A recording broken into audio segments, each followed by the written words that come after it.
ಬಿಸಿ ಬಿಸಿ ರಾಗಿ ಮುದ್ದೆ, ಈರುಳ್ಳಿ, ನಾಟಿ ಕೋಳಿ ಸಾರು.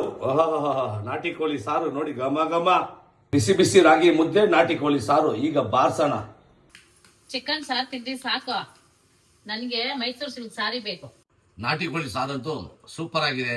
ಊಟ ಮಾಡಿಕೊಂಡು ಸೀದಾ ಹೋಗಿ ನಿನಗೆ ಮೈಸೂರು ಸಿಲ್ಕ್ ಸೀರೆ ತಂದು ಕೊಡ್ತೀನಿ. ಸ್ವಲ್ಪ ಹೊತ್ತು ವೆಯ್ಟ್ ಮಾಡು. ಸ್ನೇಹಿತರೆ ನಮಸ್ಕಾರ. ಫಸ್ಟ್ ವಿಡಿಯೋನ ಸೇವ್ ಮಾಡ್ಕೊಳ್ಳಿ, ಫ್ರೆಂಡ್ಸ್ಗೂ ಶೇರ್ ಮಾಡೋ ಮಾತ್ರ ಮರಿಬೇಡಿ ಸ್ನೇಹಿತರೆ. ಹೆಣ್ಮಕ್ಳಿಗೆ ಎಷ್ಟೇ ಆಸ್ತಿ ಕೊಟ್ರು ಫಸ್ಟ್ ಲವ್ ಅಂದರೆ ಸೀರೆ. ಏನಂತೀರಾ? 100% ಪ್ಯೂರ್ ಮೈಸೂರು ಸಿಲ್ಕ್ ಸ್ಯಾರಿ. ಇದು ಇಡೀ ಕರ್ನಾಟಕಕ್ಕೆ ಹೋಲ್ಸೇಲ್ ಪ್ರೈಸಲ್ಲಿ ಕೊಡ್ತಾ ಇದ್ದಾರೆ. ಸುಲಕ್ಷ್ಮಿ ಸಿಲ್ಕ್ಸ್ ಅಂದ್ಬಿಟ್ಟು ನಮ್ಮ ಕಬ್ಬನ್ಪೇಟೆ. ಇವ್ರ ಹತ್ರ ಸ್ವಂತ ಮಗ್ಗ ಇದೆ. ಪ್ರತಿ ಒಂದು ವಾರನೂ ಕಲೆಕ್ಷನ್ ಚೇಂಜ್ ಆಗ್ತಾನೆ ಇರುತ್ತೆ. ಪ್ಯೂರ್ ಮೈಸೂರು ಸಿಲ್ಕ್ ಸ್ಯಾರಿ, ಅದೇ ಥರ ರೇಷ್ಮೆ ಸೀರೆ, ಸಾಫ್ಟ್ ಸಿಲ್ಕ್, ಪ್ರತಿಯೊಂದು ಪ್ಯೂರ್ ಸಿಲ್ಕ್ ಸ್ಯಾರಿ ಸಿಗುತ್ತೆ. ಪ್ರೈಸು ಅಷ್ಟೇ ಬೆಸ್ಟ್ ಪ್ರೈಸಲ್ಲಿ, ಹೋಲ್ಸೇಲ್ ಪ್ರೈಸಲ್ಲಿ ಸಿಗುತ್ತೆ. ಕಲೆಕ್ಷನ್ ಅಂತೂ ಟ್ರೆಂಡಿಂಗ್ ಕಲೆಕ್ಷನ್ ಸಿಗುತ್ತೆ. ಮತ್ತು ತಡ ಯಾಕೆ, ಬೇಗ ಬೇಗ ಹೋಗಿ ಪರ್ಚೇಸ್ ಮಾಡಿ ಮಜಾ ಮಾಡಿ ಸ್ನೇಹಿತರೆ.